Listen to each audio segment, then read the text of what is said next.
ஏன் ஆடி மாதத்தில் திருமணம், சுப காரியங்கள் வைப்பதில்லை?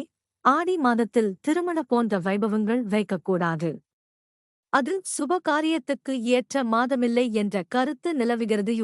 ஆனால் உண்மை அது அல்ல. உண்மையில் ஆடி மாதத்தில் குலதெய்வ கோயிலுக்கு குடும்பத்துடன் சென்று வழிபடும் வழக்கம் கொண்டவர்கள். கோயிலுக்கு செல்வது தடைப்பட்டுவிடக் கூடாது என்பதற்காக அந்த மாதத்தில் சுப நிகழ்ச்சிகளைத் தவிர்த்தனர். திருமணம் போன்ற சுப காரியங்கள் வைப்பதால் தெய்வ சிந்தனை மாறுவதோடு தெய்வங்களை தொந்தரவு செய்வதாக மாறும். அதோடு தெய்வங்களின் ஆசீர்வாதம், அனுக்கிரகம் இரண்டுமே பரிபூரணமாக கிடைக்காது. இதன் காரணமாக தான் ஆடி மாதத்தில் திருமணம் உள்ளிட்ட சுப காரியங்கள் வைப்பதில்லை.